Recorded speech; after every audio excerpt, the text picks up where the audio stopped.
Assalamualaikum warahmatullahi wabarakatuh. Waalaikumsalam warahmatullahi wabarakatuh. Selamat pagi semuanya, santri-santriku, baik itu santriwan atau santriwati dari unit MTS Muhammadiyah 2 Patean, MA Muhammadiyah 2 Patean, dan SMK Muhammadiyah 5 Darul Arkom. Semoga kalian selalu dan senantiasa dilindungi oleh Allah Subhanahu wa Ta'ala dimanapun kalian berada. Oke, di sini saya akan memperkenalkan diri. Saya Ustadzah Suhaimah. Di samping saya ada Ustadzah Akiko Sarah. Ya, insya Allah di sini kami akan membahas sedikit tentang enjoy pondok. Gimana sih kita menjadi alumni pondok pesantren Darul Arkom dulu dan sekarang alhamdulillah kita masih diamanahi menjadi musyrifah ya di pondok kita sendiri, yang otomatis kita sangat bangga dengan pondok kita tercinta. Menurut antum nih, hal yang menarik selama antum menjadi santri dulu itu apa? Hal yang pertama, yang pasti saya dilatih tentang kemandirian. Wah iya, Karena itu. Waktu dulu kan masuk masih SD, habis SD lulus, habis itu saya masuk ke pondok, itu berarti masuk ke MTS. Itu hitungannya masih kecil sekali ya, Us? Iya masih kecil ya? Kan masih 12 tahun. Dimana waktu di rumah itu jarang nyuci sendiri, nyetrika baju sendiri. Tidur juga masih bareng sama ibu biasanya, pengen ya kan tidur bareng. Atau bareng adik gitu. Iya. Begitu pas udah masuk pondok, semuanya harus serba sendiri, kayak Berubah nyuci, semuanya gitu. Iya, berubah semuanya. Nyuci sendiri, nyetrika baju sendiri, yang mana dulu masih bingung sebenarnya nyucinya itu gimana, cara nyetrika baju yang cepet dan rapi itu gimana gitu. Antum pernah ngerasain nggak sih awal pertama kali ya, kalau kalau saya itu pas pertama kali baru bisa nyuci itu bingung nuangin deterjennya itu saking banyaknya ya, sampai busanya itu meledak-ledak di Gitu, ember. betul. Iya lucu banget. Iya sih, pertamanya emang bingung gitu. Iya. Pernah nyetrika sampai Sampai gosong. bolong. Iya.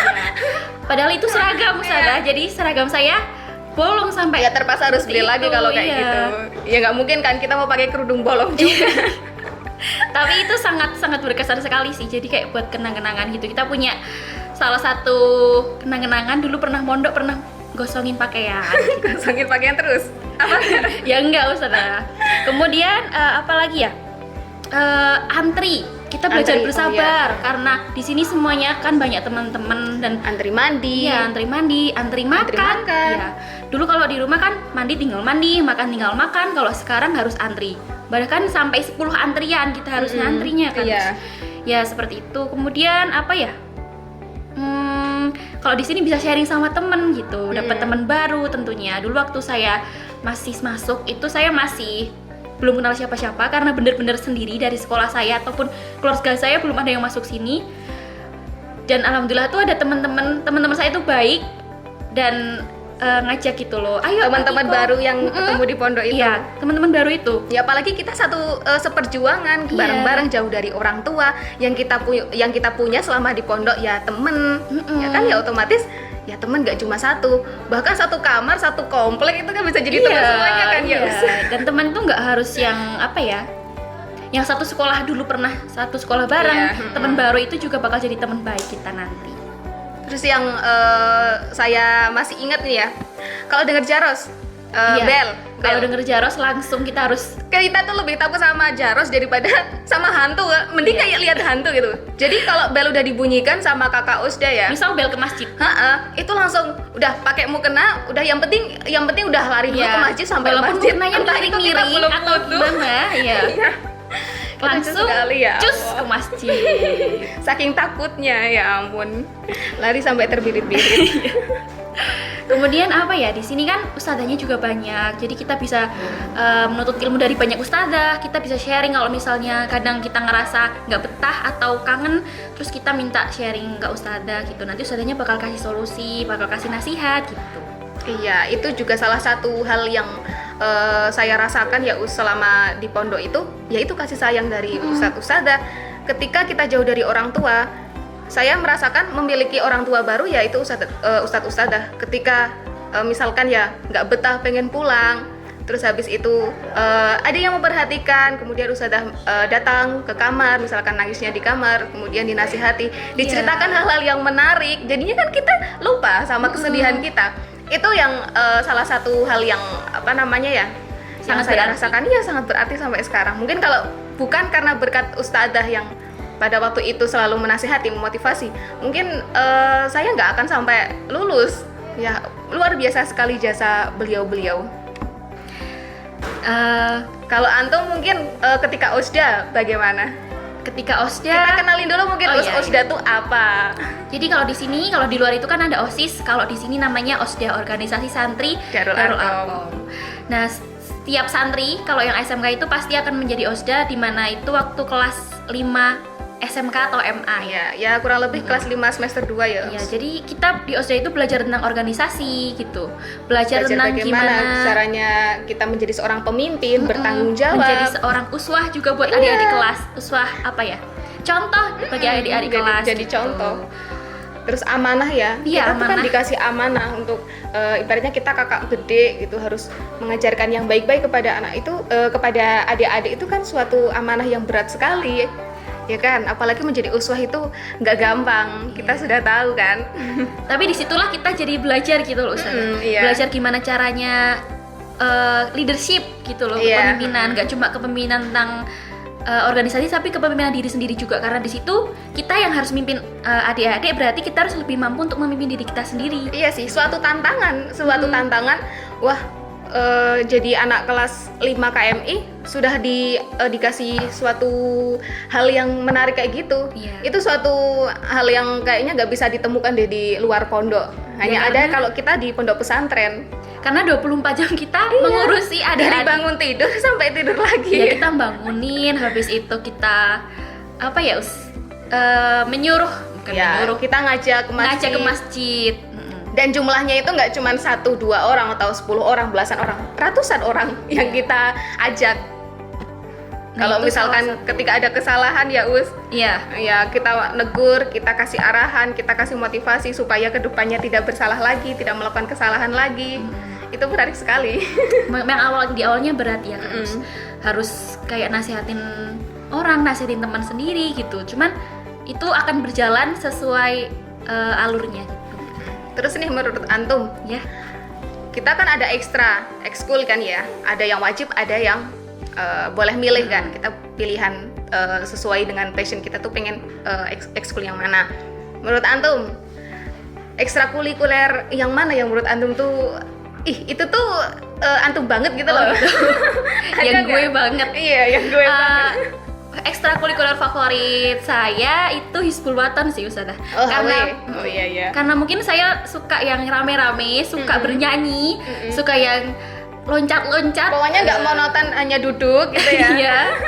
Jadi saya lebih suka Hizbul Wathan karena di situ kan kita belajar ya, ada nyanyi-nyanyi, baris berbaris, itu saya sangat suka banget di hal itu. Dan itu waktunya kita bisa teriak-teriak. Iya. Iya nggak? Iya. Kalau nyanyi tuh kan yel-yel kita tuh sampai teriak-teriak. Iya, kita kayak Coba kalau melampiaskan. kalau di kamar, kalau di kelas nggak mungkin kan kita mau teriak-teriak.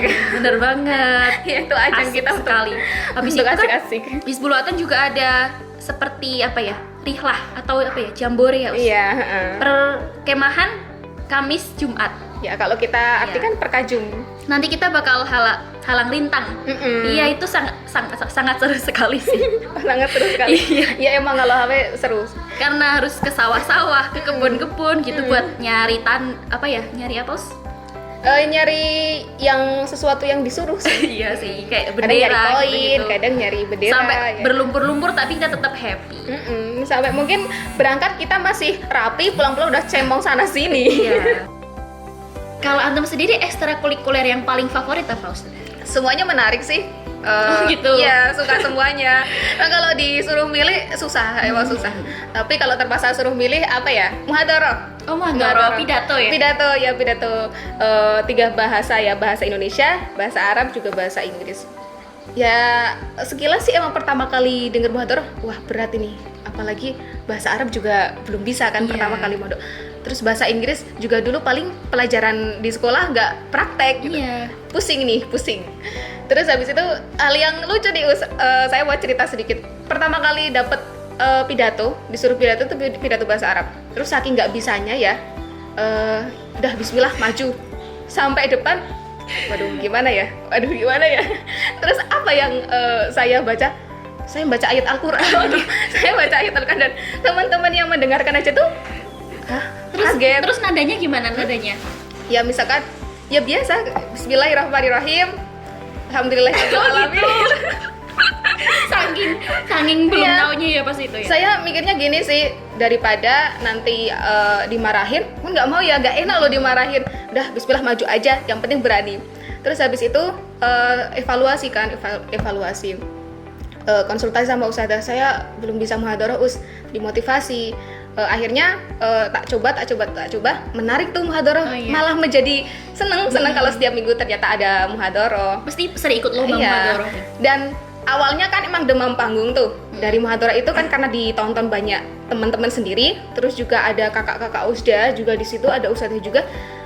Udah biasa, jadinya kayak tampil ini loh, kayak apa namanya, Udah kayak itu konser. kayak konser Iya, sendiri kayak konser gitu. sendiri. Itu tuh panggung milik kita. Kalau kita nonton di TV mungkin ada dai ya. Oh iya. Pemilihan dai, Pildacil. Pildacil ya pikirannya kayak gitu. Terus yang paling ingat dari guru-guru zaman dahulu pasti bilang kalau maju biar nggak nervous, biar nggak takut, biar nggak demam panggung, anggap aja itu teman-teman kalian tuh batu. Jadi Itu paling itu senjata yang paling paling senjata paling ampuh. Dan sekarang ya alhamdulillah udah terbiasa. Kita dilatih akhirnya bisa bicara, Iya, ya, baik itu bisa. di depan, baik itu dimanapun, iya kan. Sekarang Sangat juga bermanfaat. mengajar juga ya Ustazah. Jadi Iya. pengalaman muhadharah itu sangat membantu sekali. Kalau dihitung itu sekarang ini. pengalaman di pondok itu ya sangat banyak sih dibanding di luar. Meskipun waktu mondok mungkin kita belum merasakan apa sih manfaat dari ilmu yang kita dapat atau apa iya. sih manfaat dari mungkin dari ekstra atau dari kegiatan-kegiatan pondok. Cuman setelah keluar dari pondok kita bakal ngerasain manfaatnya itu pas Iya, setelah manfaatnya keluar. berasa setahun setelah kita pengabdian, bahkan 2 tahun lebih berasa lagi, 5 Iya. tahun, bertahun-tahun malah semakin kita kalau jauh dari pondok tuh berat. Iya, nggak sih? iya. Iya kan? Kayak lebih seneng aja kalau di deket pondok karena Iya. pondok itu positive vibes gitu loh. Kalau di rumah kan mungkin kadang kita mager atau males Iya gitu. Tapi kalau di pondok tuh kan bawaannya temennya ngelakuin ini, kita juga harus ngelakuin ini gitu kan, Us. Iya, jadinya kan ngiri kan, ya nggak nganan. Malu juga kalau temennya rajin kok kita males-malesan lah. Jadi ya kan kita tetap kebawa teman gitu loh, senangnya gitu. Terus kesannya antum mondok itu gimana? Kesannya mondok itu Pasti seneng. Ya seneng pasti. Meskipun nggak semuanya seneng ya, Us. Iya. Ada senengnya, ada sukanya, ada dukanya pasti. Tapi lebih banyak senengnya. Oh iya. Antum lebih mandiri dulu di rumah atau di pondok? Di pondok. Pastinya kan, Pasti, oh pastinya. iya. Karena kalau di rumah kita masih bergantung kepada orang tua. Kalau di ya pondok kan? kita harus serba sendiri. Apalagi pernah nggak sih Us ngerasain kalau setiap kita pulang pas jadi santri itu, karena kita mungkin jarang di rumah ya dan ketemu sama orang tua itu juga jarang. Pas pulang kita minta ini dikasih, kita minta itu dikasih, kayak Iya. bener-bener ya Allah apapun tuh diberi sama orang tua loh. kayak jadi anak kesayangan lagi kalau Iya. habis pulang dari pondok. Jadinya kembali kita ke pondok pas males-malesan, ya ampun, ayah ibu juga udah mondokin, terus apapun yang kita minta itu Minta, dikasih. pasti Masa kita nggak bisa sih memberikan yang terbaik? Ya minimal mungkin ibadahnya tuh harus nomor 1 pasti.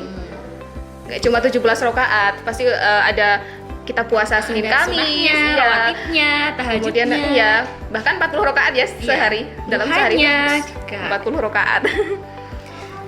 Ini nih Us, karena kita tuh pernah menjadi santri baru, Iya. otomatis kan ada kekhawatiran rasa takut jauh dari orang tua yang dulunya itu bareng sama ayah ibu minta ini minta itu bisa, terus akhirnya di sini berangkat sendirian, cari teman sendiri kan, awalnya pasti kan ada rasa takut nih. Nanti Iya. bagaimana dan bagaimana? Pesannya antum buat para santri-santri baru nih apa? Yang pertama yaitu kalian harus yakin. Yakin? Ya yakin. Niatnya tuh ke pondok tuh ngapain? Mantep ya? Ya mantep, terus mantep gitu. Nanti aku di pondok bakal dapat teman baru. Aku di pondok bakalan betah, bakalan kerasan gitu. Harus Iya. yakin dulu. Yang kedua, ya apa ya? Kita harus belajar untuk percaya diri gitu, membuka diri ke teman-teman, kenalan sama teman baru. Jangan sampai kita tuh malah menyendiri ya. Iya, jangan menyendiri. Nanti kalau semakin kita sering sendiri, semakin kita nggak betah gitu. Iya, keinget aja memori-memori Iya, ketika keinget di rumah. inget adik, mungkin adik yang masih kecil, masih lucu gitu. Mungkin emang tekniknya salah satunya harus caper sih sama teman-temannya, maksudnya Iya. biar teman-teman juga, kita punya banyak teman, Iya. teman-teman juga menghargai kita gitu. Iya, jadi kayak say hello duluan nggak apa-apa gitu loh ke teman. Say hello Hey, duluan. nama kamu Atau siapa? mungkin Gitu. mungkin kita kan punya jajan tuh dari rumah, mungkin dibawain dari rumah, kita tawarin Sharing deh ke gitu. teman-teman sambil ngobrol. Oh, anti dari mana? Atau mungkin seperti apa obrolan-obrolan yang asik. Iya kan, mungkin ada yang bawa makanan dari berbagai daerah yang Iya. beda-beda gitu loh. Jadi mungkin bisa tukeran makanan daerahnya gitu. Kalau antum nih, makanan daerahnya dari Temanggung tuh apa yang khas? Apa ya? Yang pasti itu di pondok, kalau oh ini tuh khas Temanggung. Apa ya? Kelihatan Temanggung banget loh kalau Kayaknya antum tuh dari mungkin Temanggung. nggak terlalu punya makanan khas kayaknya deh. Apa ya? Kalau dari Banjarnegara apa? Banyak sih. Pertama karika ya, karika. Oh iya, Terus karika. ada klotak yang biasanya itu santri-santri juga pasti Tapi menanyakan. saya suka banget loh kalau tahu. Iya, emang unik ya rasanya. Iya, tuh. soalnya di tempat saya pun nggak ada itu. Iya. Baru kenal tuh di pondok ini. Mungkin antum bisa main deh sekali-kali ke rumah kita bikin bareng-bareng Oh klotak. boleh, boleh. Mungkin nanti bisa diajak juga adik-adik di rumah. Boleh. Nanti mungkin ini ya, apa namanya, kita kasih tahu alamatnya. Iya. Bisa belajar bersama. Belajar bersama membuat lotek Ustazah Suhaimah. Jadinya promosi deh. Nggak apa-apa Ustazah. Terus apa lagi nih? Rasa sukanya, suka dukanya antum itu di pondok Eh, bagaimana? Sukanya dulu deh, sukanya dulu. Sukanya yang pertama dapat teman baru. Temennya dari mana-mana, dari luar kota. Jadi mungkin pas waktu liburan, kalau misalnya lagi nggak pandemi gini, mungkin kita bisa main ke rumah temennya kita. Iya, Gitu. Kalau dukanya apa ya? Dia jauh dari orang tua itu pasti. Iya, jauh dari orang tua itu nomor satu ya. Cuman itu akan terus sedikit terlupakan gitu. Kalau misalnya udah baru sama teman-teman, kita mungkin udah nggak terlalu ingat rumah. Jadi dukanya sih lumayan sedikit daripada senangnya. Lumayan sedikit tuh ya. Antum ingat gak dulu pas waktu masih pertama kali jadi santri itu kan kita selama 1 bulan itu nggak boleh dijenguk sama sekali. Iya. Kita nggak boleh telepon orang tua, nggak bisa, mungkin ya paling via SMS doang, nggak bisa lihat Tatap secara muka gitu ya, tatap muka video tuh call nggak pun nggak bisa. bisa. Terus ketika 1 bulan berlalu dan ada penjengukan massal bareng-bareng itu, apa yang antum rasakan pada waktu itu? Oh, kebetulan waktu saya masuk itu 1 minggu masih boleh dijenguk. Masih Iya. boleh. Jadi Licik nih. dulu waktu itu masih belum ada peraturan. Oh, iya. satu bulan itu. Jadi waktu itu saya masih kelas 1 MTS, saya lagi nyuci, tiba-tiba di iklan teman-temannya udah pada dijenguk mulai dari jam 6. Lah saya dijenguk jam 10. Gimana rasanya coba hatinya? Teman-temannya udah pada dijenguk sama orang tuanya, saya masih sendiri, masih nyuci di doa ya. Nyucinya Adik-adik sambil nangis gak? sambil nangis. Kemudian ada itu panggilan, kalau misalnya saya dijenguk, saya bawa ember, basah semua gamisnya, langsung peluk ibu saya. Iya. Nangis. Kalau saya sih lebih tertata sih pada waktu itu. Oh gitu. Paginya kita diajak outbound kan, terus sampai zuhur. Zuhur itu harusnya kan semuanya ya udah pada yang nangis, pelukan lah atau ngobrol udah asik lah sama orang tua. Iya. Saya itu masih sholat zuhur terlambat Masih- itu, masih sholat zuhur itu sambil Masih tenang. Ya Allah, dijenguk gak ya? Terus sambil nangis loh, sholat tuh sambil nangis. Nggak khusyuk itu, ya Allah. Terus habis itu ketemulah orang tua, itu nggak langsung ngomong, ya udah peluk. Ya. Kita diem. Terus habis itu karena mungkin gini ya, rasa yang kangennya itu bener-bener mendalam. Terus ya udah nangis tanpa bersuara. Ya kita nangis sama-sama gitu. Ya Allah, sebegitunya dulu. Iya. Itu emang nggak ini sih, Nggak bakal terlupain Nggak pengalaman terlupakan. hal itu. kita nangis bareng-bareng dan diem gitu. Ya nggak cuma saya nangis, orang tua juga nangis. Lucu ya. Iya. Itu mungkin sedikit pengalaman kita berbagi sharing-sharing ya Us. Sebenarnya kalau diceritakan dari awal sampai terakhir memang tidak bisa selesai sampai diringkas. episode. Ada episode-episodenya. Intinya yang namanya mondok, ya segala sesuatu dalam kehidupan kita itu pasti harus butuh perjuangan, ya kan? Kalau kita ingin berhasil, kita harus berjuang. Termasuk kalau kita mau mondok, kita ingin betah, kita ingin menjadi orang yang berhasil, kita ingin menjadi orang yang bermanfaat untuk umat, kita harus berjuang. Dan perjuangan itu nggak ada yang mudah. Nah, itu tantangannya. Kalau kita hanya berdiri diam, atau duduk diam itu nggak ada perubahan sama sekali. Makanya kita harus bergerak, kita harus berjuang sama-sama. Kita bangkit, ya nggak Us? Ya, betul sekali. Pokoknya untuk adik-adik di rumah tetap semangat, jaga kesehatan, jaga iman, jaga imun. Nanti semoga kondisi kembali normal seperti semula. Amin. Nanti kalian bisa pembelajaran offline lagi, datang ke pondok bertemu Amin. dengan ustadz dan ustadzah. Enjoy Mondo. Enjoy Mondo. Cukup sekian dari kita. Syukran. Wassalamualaikum warahmatullahi wabarakatuh.